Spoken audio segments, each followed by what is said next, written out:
Assalamualaikum semua, semoga kita selalu diberikan kesehatan dan kesejahteraan.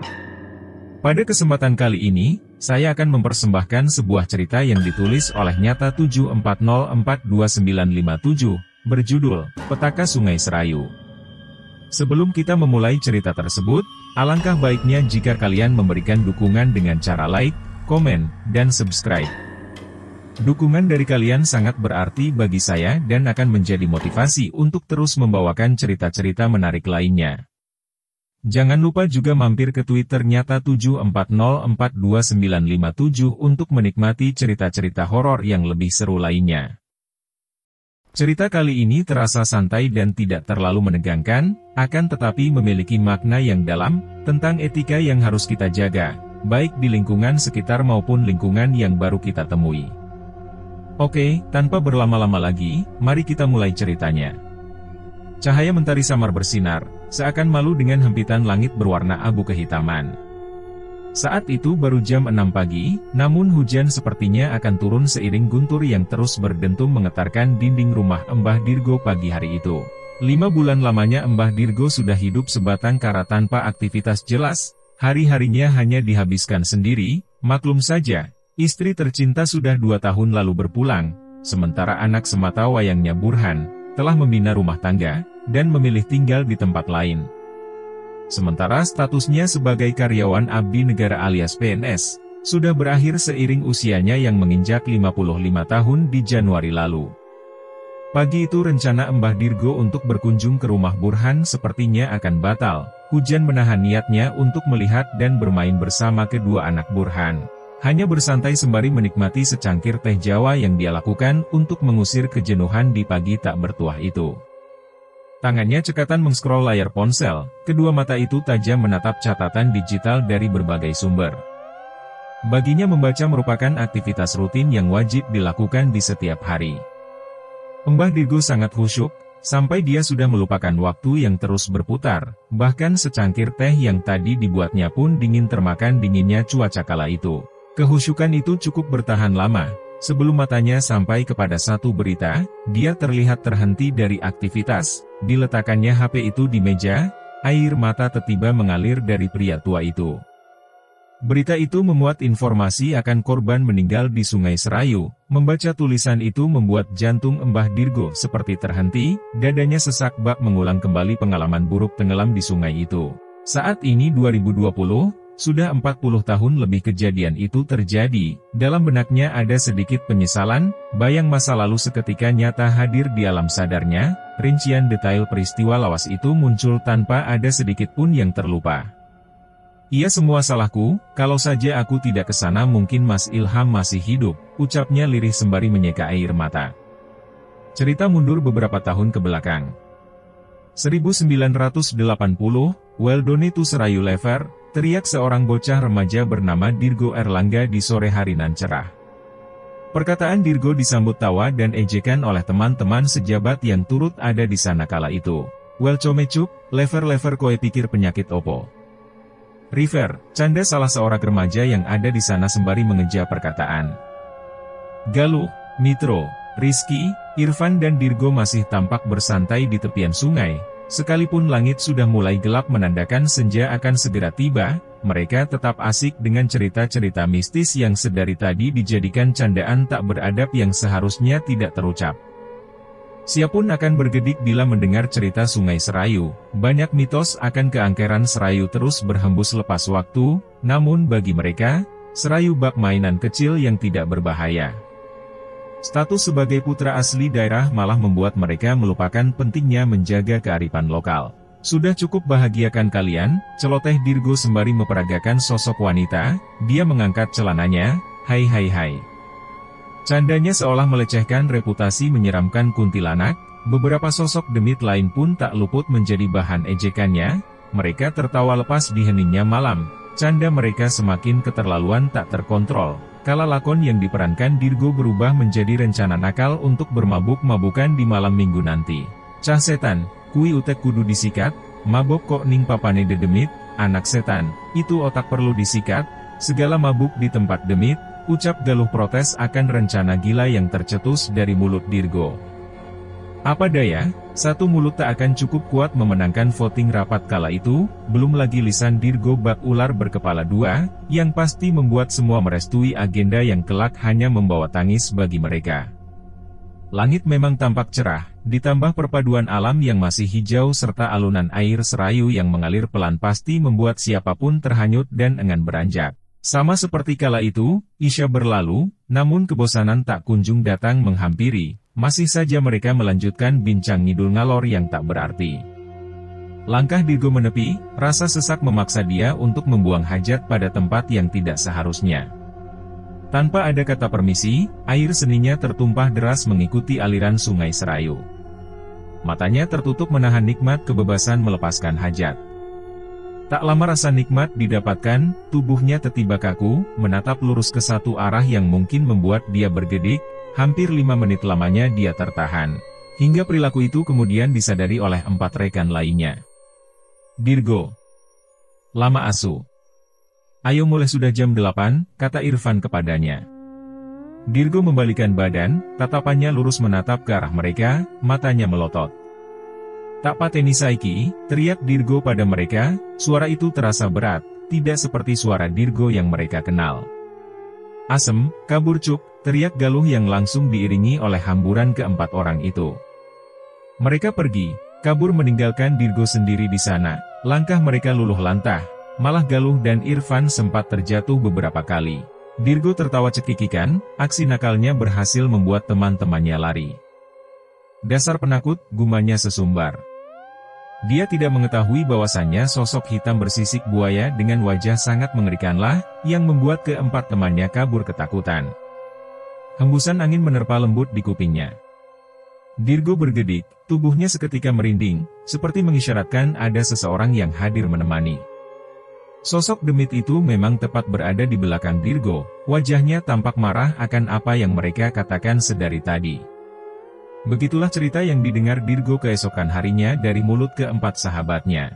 Batinnya bersyukur, karena semalam Dirgo lebih memilih lari dibanding harus menoleh.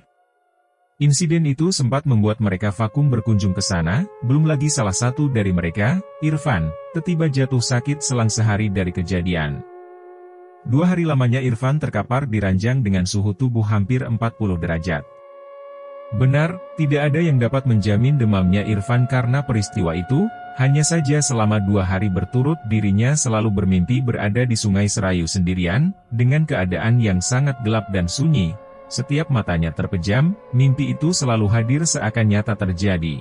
Sempat dia menceritakan hal terkait kepada yang lain, namun Dirgo malah tertawa, begitu juga dengan yang lain.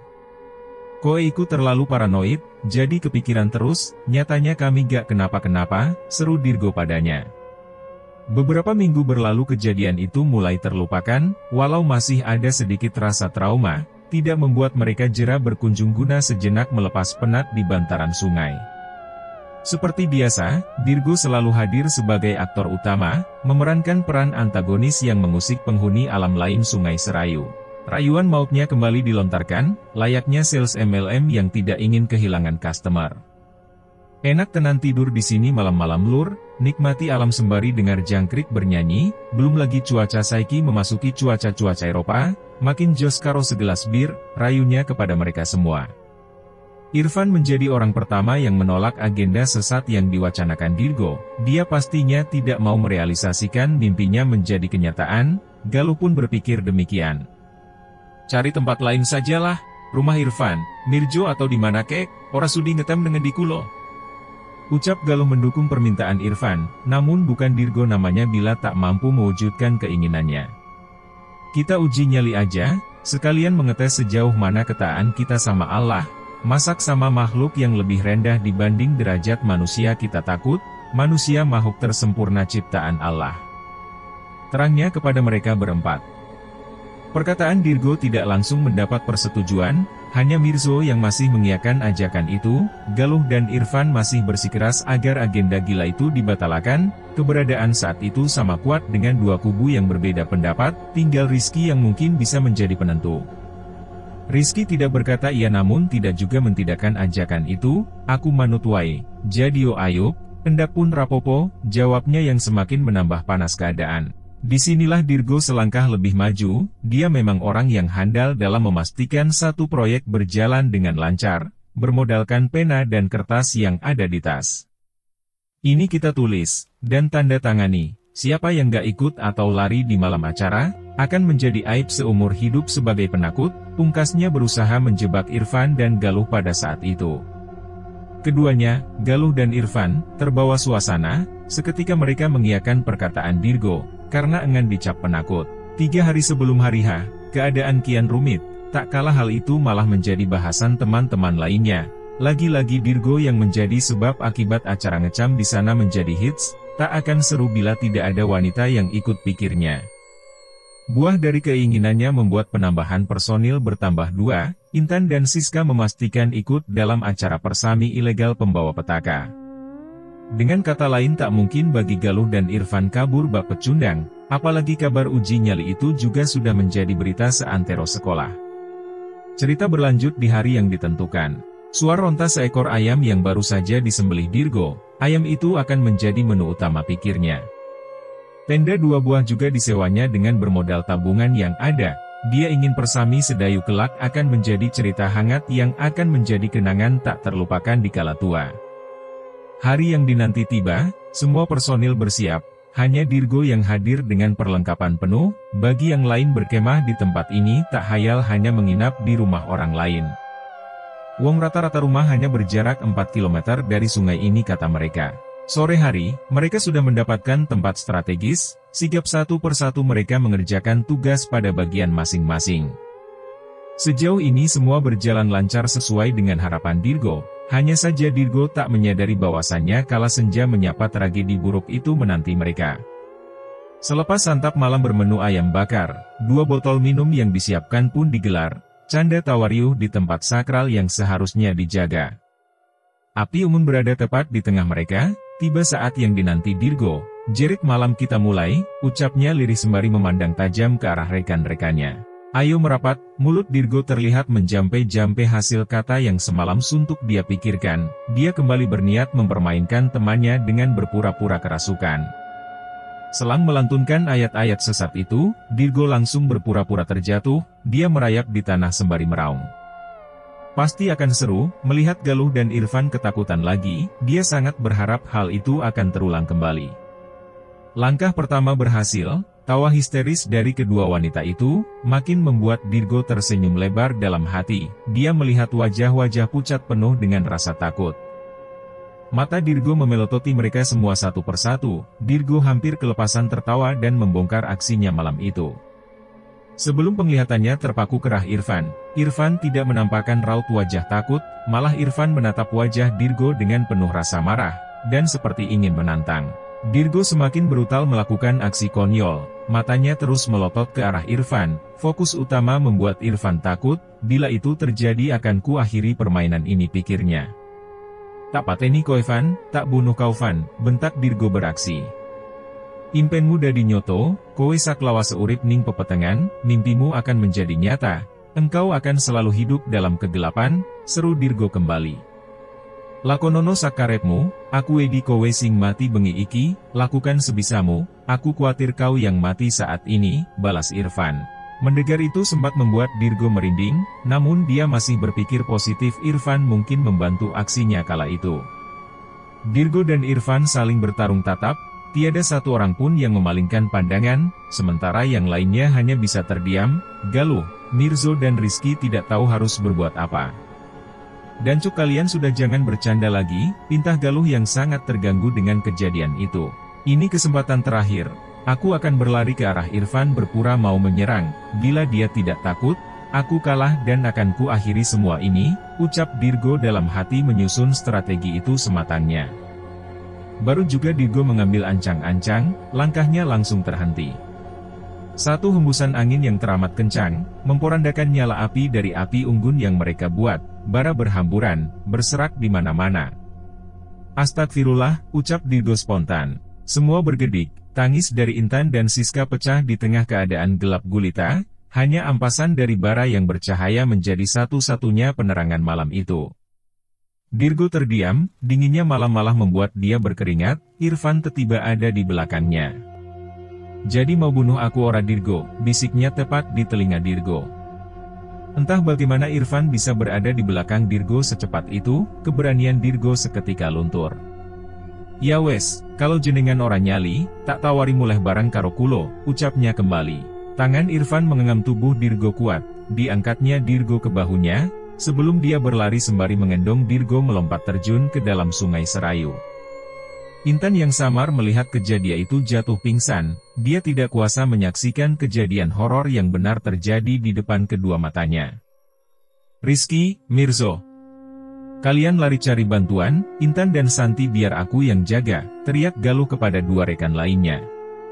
20 menit lamanya Rizky dan Mirzo baru kembali membawa bala bantuan, beberapa warga dan keluarga dari mereka datang ke sana.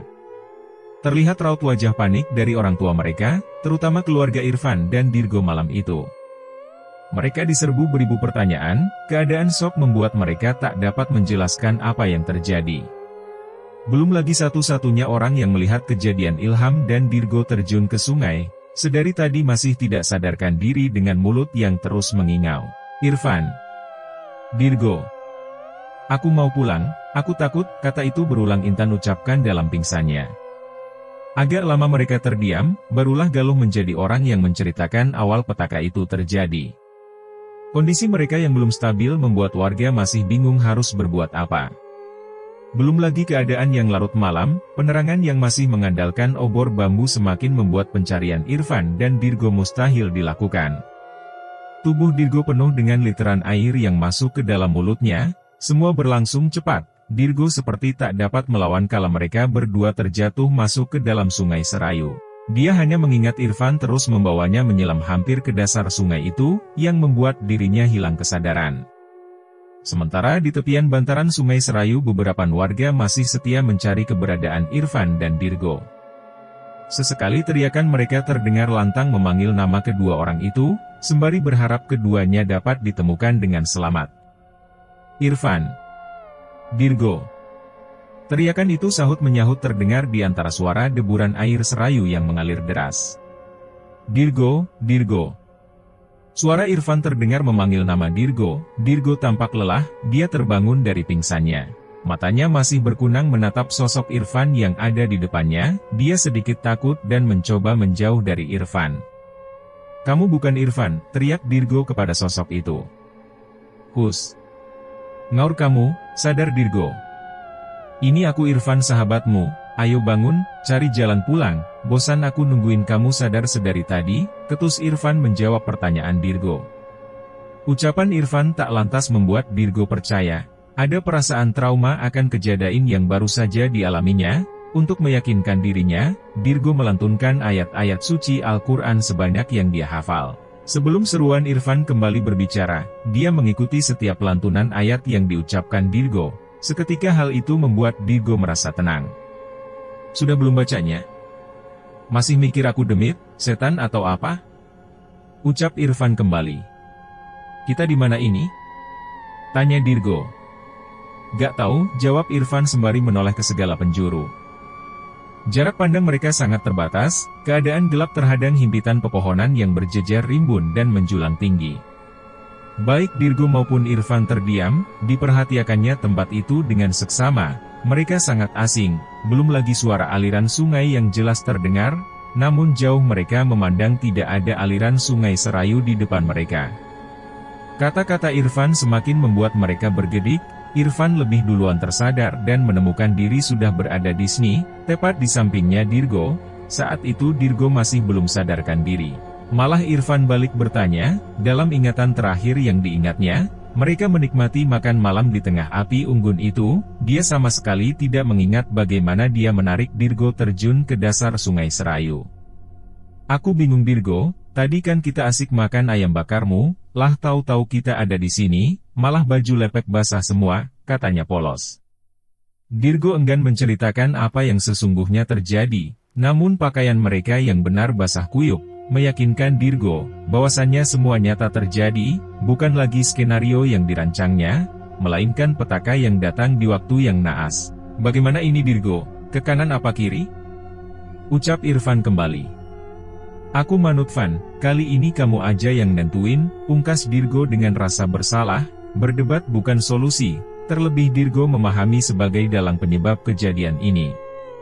Keputusan Irfan jatuh pada menelusuri jalan ke kanan, tidak ada alasan khusus, dia hanya berpatok kalau kanan lebih baik dari kiri. Langkah mereka perlahan menelusuri jalan tanah berbatuan itu, setapak demi setapak. Jalan itu terus dilalui mereka, tanpa ada tanda-tanda kehidupan, hanya hamparan pohon rimbun yang sedari tadi menemani perjalanan itu.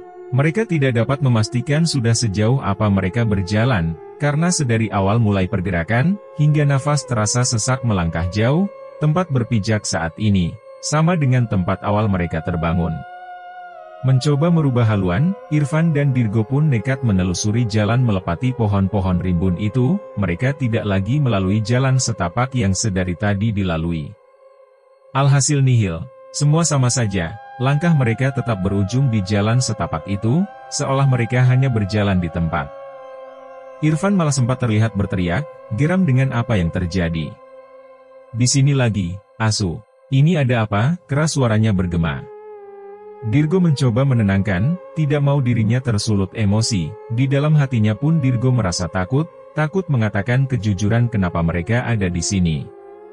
Dia berpikir bila menceritakan semua, hanya akan membuat mereka bertengkar, bukan tidak mungkin terjadi perkelahian atau membuat mereka mencari jalan masing-masing, dan itu bukanlah hal yang bijak dilakukan. Sudah Mas. Sudah kita tenang dulu, coba kita sama-sama berdoa, mohon petunjuk dari Allah, terang Dirgo sabar meredam emosi Irfan. Dirgo paham, saat ini mereka tidaklah berada di alam manusia, batinnya terus berbisik saat ini mereka berada di alam para demit. Usai mereka berdoa, Dirgo mengajak Irfan sekali lagi menelusuri jalan setapak itu, ranting dari beberapa pohon dijadikannya patokan, penanda perjalanan yang tak berujung. Lama berjalan, mereka tidak lagi menemui tanda yang dibuat Dirgo, namun tetap saja, tidak ada perbedaan tempat yang dirasa, mereka kembali melangkah, menelusuri jalan, masuk membabat pepohonan rimbun, berkali-kali langkah itu terus menapaki jalanan, semua terasa semu. Lagi dan lagi kembali ke area yang sama. Belum juga Dirgo mengatakan kebenaran awal mula tragedi. Irfan sudah tersulut emosi. Bangsat, kenapa aku kenal kau, teriaknya ke Dirgo. Sesat, sesat. Tambahnya lagi meluapkan emosinya. Dirgo masih menahan emosi, sekalipun rasa lelah sudah cukup memberatkan, kini emosinya ikut memuncak tak kala Irfan sudah mulai memancing dirinya dengan satu dorongan yang dilakukannya kepada Dirgo. Hampir saja mereka baku hantam, karena Dirgo sudah merasa lelah mengalah dan menahan emosinya, bagi dirinya. Sekalipun benar ini karena dirinya, bukan berarti semerta-merta Irfan boleh memperlakukannya semena-mena, terlebih kata maaf sudah berulang kali terucap dari mulut Dirgo. Adu mulut terjadi di antara keduanya, Irfan sudah mencengkram baju Dirgo. Didorongnya Dirgo sampai terjatuh ke tanah. Keadaan semakin panas, tak kala Irfan sudah mulai serius menghajar Dirgo, sebelum satu suara menghentikannya. Suara kerincingan nyaring terdengar, seiring langkah kaki seseorang yang seperti menelusuri jalanan. Irfan terdiam, matanya fokus melihat ke arah suara, samar terlihat beberapa orang berjalan sembari mengiring kerbau, suara kerincing itu berasal dari rantai yang dikenakan kerbau itu. Woi tunggu! Irfan berteriak kencang, sembari berlari mengejar mereka, dia tidak memperdulikan Dirgo, ditinggalkannya Dirgo sendiri baginya ini adalah kesempatan emas, mana tahu dia bisa lepas dari tempat laknat ini dengan bantuan orang itu, pikirnya. Lepas kejadian itu tinggallah Dirgo sendiri, dirinya mulai panik. Dia berusaha bangkit secepat mungkin, mengejar Irfan dan gerombolan orang yang tadi mereka lihat. Bak terbenam oleh gelap malam, tidak sampai semenit lamanya, Irfan maupun mereka lenyap dalam sekejap mata memandang. Rasa cemas menyelimuti Dirgo, dia terduduk lemas membayangkan apa yang terjadi pada dirinya atau Irfan. Matahari yang sedari tadi diharapkan muncul juga tidak menampak diri, entah sudah berapa lama dia berada di alam ini. Dirgo tidak lagi berani melangkah, dia hanya duduk mencoba berserah, mulutnya tak henti meminta pertolongan kepada Allah. Baju yang sedari tadi basah mulai mengering tidak juga membuat Dirgo beranjak, dia hanya khusyuk membaca doa, sebelum lantunan itu terhenti oleh teriakan Irfan. Tolong! Tolong! Suara itu semakin kencang terdengar, dari kejauhan Dirgo dapat melihat sosok Irfan berlari kencang. Dirgo bangun dari duduknya, menunggu kedatangan Irfan, tepat berada di depan dirinya. Irfan masih terus berlari, seolah mengacuhkan keberadaan Dirgo. Sontak Dirgo ikut berlari mengejar langkah Irfan. Irfan berhenti. "Koe kenapa?" teriak Dirgo sembari berlari mengejar Irfan. Satu lompatan Dirgo pas menangkap Irfan, mereka terjatuh berguling. Tangan Dirgo sontak menampar Irfan. "Tenang, tenang. Ini aku," ucapnya menenangkan Irfan, yang terlihat pucat ketakutan. Irfan terlihat merinding, bahasa yang dikeluarkan mulutnya pun tidak dapat dicerna oleh Dirgo. "Setan Dirgo, ini bukan alam kita," ucap Irfan terbata-bata.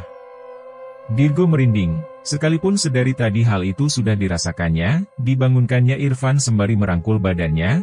Terpaksa Dirgo melakukan itu, karena dia khawatir Irfan akan kembali kabur. Melihat keadaan Irfan sebenarnya membuat dirinya bergedik, apalagi kala dia menangkap Irfan. Dirgo merasakan baju yang dikenakan Irfan masih tampak basah, sama seperti di awal mereka bertemu. Sementara baju yang dikenakan Dirgo nyaris sudah kering. Tak hanya sampai di situ, sekilas tubuh Irfan tampak mengeluarkan air yang menetes tiada henti. Entah itu keringat, atau air. Dirgo tidak mau menanyakan hal tersebut, karena takut menyinggung perasaan Irfan. Dia hanya terus berdoa dalam hati, meminta pertolongan agar mereka dapat selamat dari sini. Tak begitu lama mereka bersantai, kembali suara kerincing itu hadir. Kali ini terdengar lebih riuh. Seakan tidak satu, melainkan ada beberapa kerbau serta langkah kaki menuju ke arah mereka. "Lari, Dirgo," ucap Irfan dengan tangan gemetar. Dirgo membungkam mulut Irfan, ditariknya Irfan masuk ke dalam rimbunan pohon. "Jangan berisik," bisik Dirgo sembari menggandeng tangan Irfan mencari tempat untuk bersembunyi. Jantung mereka berdetak kencang. Irfan terduduk dengan mata tertutup, seolah enggan melihat untuk kedua kalinya rombongan itu. Beda halnya dengan Dirgo, ada sedikit penasaran dalam dirinya perihal sosok apa yang lewat ini, hingga membuat sahabatnya terdiam kaku dari balik dedaunan. Sekalipun jantung Dirgo semakin kencang berdebar, masih dipaksakannya untuk mengintip ke arah rombongan itu. Tampak di hadapnya rombongan itu bak pasukan, dengan pakaian tempur khas adat Jawa. Wajah mereka terlihat sangat pucat, dengan pandangan kosong melotot lurus ke depan. Suara lonceng yang diikat pada rantai yang dikenakan kerbau itu membuat suasana kian horor. 3 ekor kerbau itu tepat berada di belakang pasukan tersebut, di mana setiap kerbau menarik satu gerobak. Apa yang ditakutkan Dirgo semakin menjadi, matanya terpaku membuat tubuhnya kaku dan tidak dapat digerakkan. Dia menatap tajam ke arah gerobak, satu tangan terjuntai keluar dari gerobak itu. Baru saja dia menerka-nerka isi di dalam gerobak, jantung seakan tidak mampu untuk berdetak. Tak kala langkah roda gerobak itu menghajar batu, membuat sesaat sosok yang ada di salah satu gerobak sedikit terangkat. "Irfan!" teriak Dirgo tanpa dia sengaja, yang membuat langkah rombongan itu terhenti dan menatap ke arah mereka. "Lari Dirgo!" seru Irfan tiba-tiba sembari meninggalkan Dirgo. Dirgo bimbang memutuskan jalan mana yang harus diikuti. Saat itu dia sudah tidak dapat mengetahui baik dirinya maupun Irfan apakah masih layak dikatakan manusia, atau mereka sudah menjadi roh penasaran di alam lain.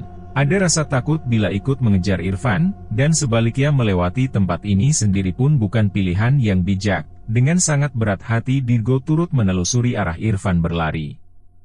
Untuk kedua kalinya mereka terpisah. Kali ini Dirgo tidak memikirkan nasib Irfan lagi. Sedari tadi dia terus berlari sekencang mungkin, enggan rasanya untuk menoleh belakang, terlebih suara gemuruh dan langkah-langkah kaki yang seakan tak henti mengikuti dirinya. Nafas tengah hebat, seiring dengan ayunan langkahnya yang menghantam bebatuan, Dirgo terjatuh. "Tolong!" teriaknya kencang. Dirgo semakin histeris tatkala sosok makhluk wanita dengan wajah hancur tepat berada di depan matanya. Terdengar suara kuntilanak itu menyerigai kepadanya. Dirgo sigap berdiri, dia kembali berlari sebelum tubuhnya menghantam seseorang yang ada di depan. Semua jauh lebih mengerikan, di depannya sosok manusia buaya yang dulu sempat diceritakan oleh keempat sahabatnya telah berdiri penuh emosi memelototi Dirgo. Dirgo terdiam kaku, dia meronta kesakitan tatkala makhluk beringas itu mulai menginjak dan berdiri di atas tubuh Dirgo. Gelegar ronta menyakitkan dari mulut Dirgo mengema di udara, dia menahan sakit dari lengan kirinya yang patah karena injakan demit terkutuk itu. Di detik terakhir sebelum seluruh badan Dirgo hancur berkeping-keping, Irfan datang di waktu yang tepat. Irfan memberanikan diri memukul demit tersebut dan menarik Dirgo, sembari memaksa Dirgo untuk kembali berlari. "Aku sudah nemu jalan pulang, bertahan sedikit, kamu pasti selamat dari sini," ucap Irfan padanya. Dirgo hanya bisa terharu, saat itu perkataan Irfan tidak sepenuhnya dapat dicerna utuh oleh pikirannya. Belum lagi Irfan setengah mengendong dirinya, dan tetap berjalan cepat, sekalipun tidak lagi dalam kondisi berlari. Semua terasa aneh, tetapi Dirgo tidak memiliki tenaga lagi untuk menelaah dengan akal sehat. Cukup lama mereka berjalan, sebelum Serayu tampak kembali di mata mereka. "Alhamdulillah," ucap Dirgo merasa tenang mengenali area yang tampak di depan. "Sudah kita jangan kemana-mana, tunggu di sini saja sampai matahari terbit," pinta Irfan padanya. "Irfan, aku mohon maaf, ini terakhir aku usil seperti ini, terima kasih sudah bantuin aku tadi. Halah kita itu sahabat, aku sudah maafin kamu, semua di luar dugaanmu, moga hari ini bisa jadi pelajaran, nanti jangan lupa minta maaf sama yang lain," timpal Irfan pada Dirgo. "Iya terima kasih. Tapi aku bingung kenapa sedari tadi tubuhmu masih terus basah ya Irfan, aku aja sudah kering," tanya Dirgo sembari mengerutkan dahinya. "Hahaha." Ketawa Irfan pecah, "Jangan bilang kamu mau baca ayat lagi, kalau mau baca besok saja, pada tempatnya," katanya yang membuat Dirgo semakin penuh tanda tanya. Sejenak kami bersantai sambil menunggu matahari terbit, percakapan dikala itu lebih kepada kegilaan yang sering kami lakukan, Dirgo terhanyut begitu juga Irfan. Sesekali kokokan ayam terdengar, cerita Irfan sepenuhnya juga telah tersampaikan. Aku mengetahui dari apa yang dikatakannya bahwa dia sempat ikut rombongan itu menuju masuk ke dalam pedesaan. Desa itu awalnya biasa saja, ramai oleh hiruk-pikuk aktivitas warganya, malah aku sempat berinteraksi dengan beberapa warga, kata Irfan kembali menjelaskan. Nah, aku mulai sadar saat aku menyadari mereka tidak napak ke tanah, saat aku paham, seakan mereka sudah mengetahui. Seketika itu juga perawakan asli mereka keluar, pocong, kuntilanak segala macam bentuk demit.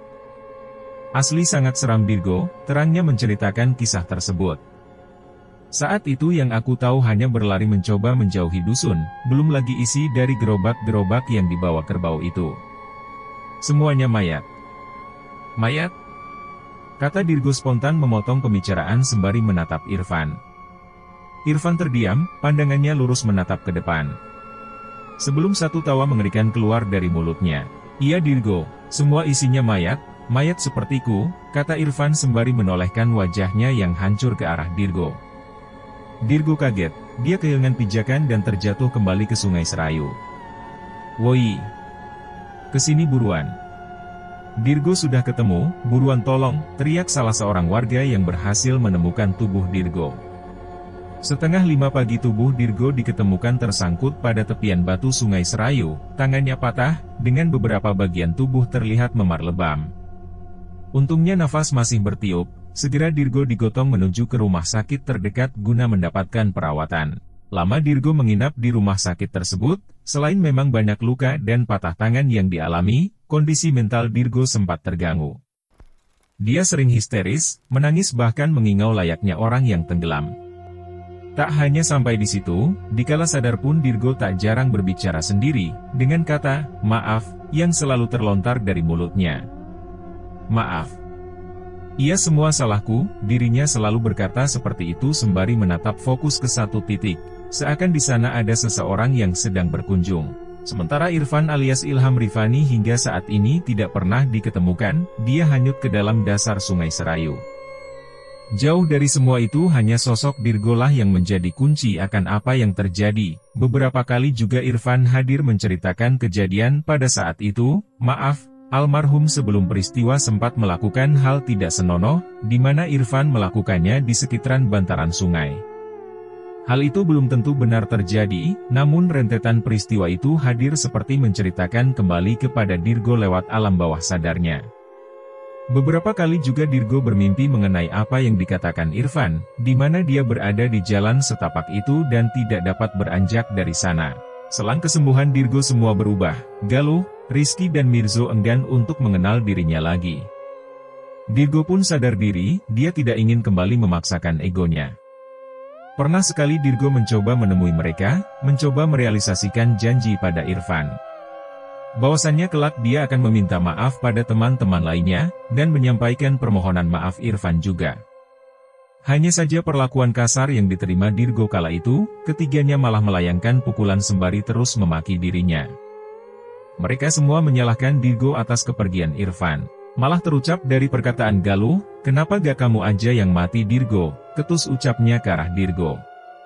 Dan di penutup cerita aku masih selalu mengirimkan doa kepada Ilham Rifani. Sungai itu merupakan kuburnya, walau sudah tidak sering kulakukan, seperti dulu kala aku masih tinggal di sana. Namun tatkala aku kembali, aku pasti menyempatkan diri menyekar ke kuburmu kawan, di Sungai Serayu ini ku hantarkan doa terbaik, semoga engkau tenang di sana. Tamat. Akhirnya kita sampai di ujung cerita, Petaka Sungai Serayu, dan kalau tidak ada halangan, sesegera mungkin Mimin akan lanjut untuk upload cerita baru. Jangan lupa untuk like dan bagikan cerita ini kepada teman-teman dan saudara kalian, supaya channel ini terus berkembang.